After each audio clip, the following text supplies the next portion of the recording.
Hi everyone, Glenn here. Welcome back to my shop. In today's video, I'm going to be testing out a couple of motors that I picked up at an auction. So all these motors are 230 volt, which means they need to be wired a little bit differently than your standard 120 volt motor, but we'll get into that later. What I have here is a Laguna 2.5 horsepower that spins at 1720 RPM. A just generic made in Taiwan 3 horsepower, spins at 3450. And then this last one is actually a 3-phase motor. It's a 1 horse. And I'm not really going to be able to test this because I don't have 3-phase power in my shop. So if I want to use this at any point, I'm going to have to get a variable frequency drive. That's something I might do. I've been thinking about putting this 3-phase motor on my drill press so that I don't have to worry about changing belts anymore. I can just adjust the speed of the drill spindle with the VFD. I picked up these motors dirt cheap at an auction.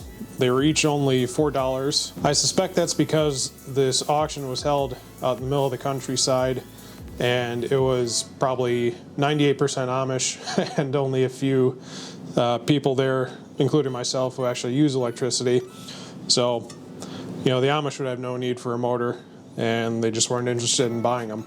Anyway, let's get started. So you can see that the power cords for these have been snipped off. I suspect what happened was that an Amish guy bought the tool that these were originally attached to, and then not needing the motor, he just cut it out and then hooked up his belt drive to it. So first I'll have to rewire these. To do that, I've got some of this 12-3 power cable. The 12 gauge is probably overkill for these motors because like this 3 horsepower motor only goes up to 12 amps. So probably a 14 gauge cord would have been sufficient, but that's fine. Then I've got some of these 15 amp 220 volt plugs. I'll start by cutting this 10-foot length of cord in half, with each half going to each of the motors. I'll then strip off about 1 inch of the insulation from one end of the cord and wire it into the plug. I made this a bit harder on myself by using 12 gauge cord instead of 14 gauge, so it was a pretty tight fit.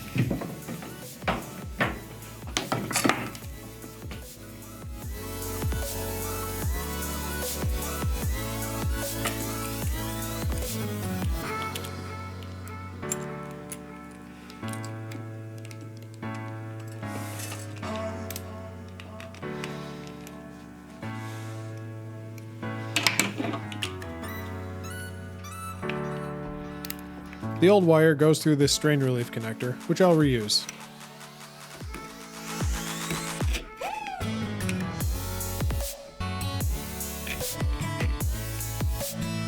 All I really have to do is splice in the cord's wires to the wires coming out of the motor. To test it, I'm not hooking up the wires permanently just yet in case the motor doesn't work. It's a good idea to clamp the motor down since the starting torque can flip these over.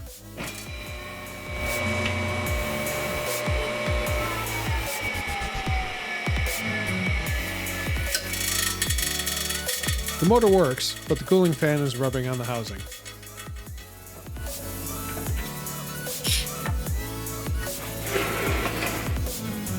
Since I now know the motor works, I'll permanently wire the cord to it.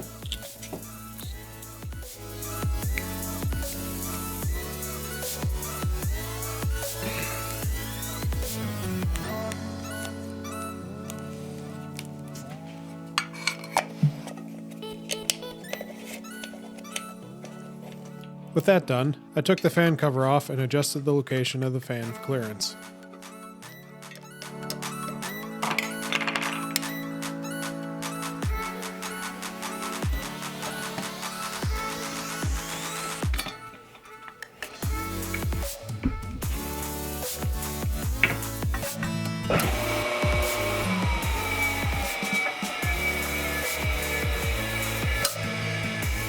Retesting the motor, the fan no longer rubs, so this one is good.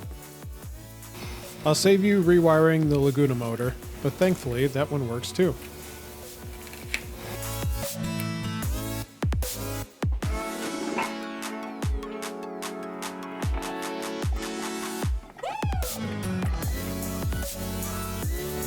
Alright, I'm happy to report that both of these motors are working just fine.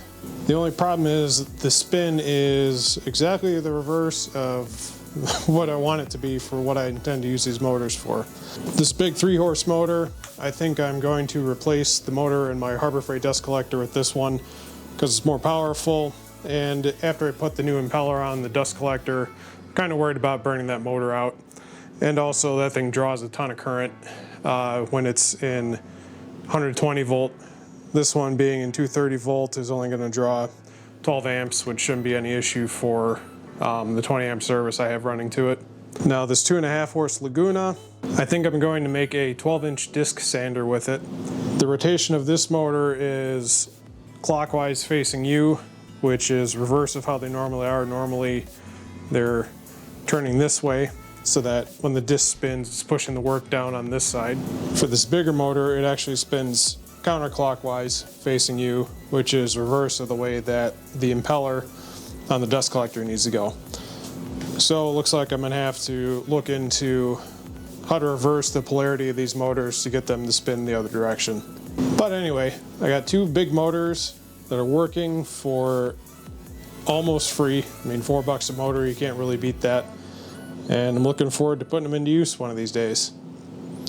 Anyway, thanks for following along with me. Don't forget to like, share, and subscribe, and I'll see you next time.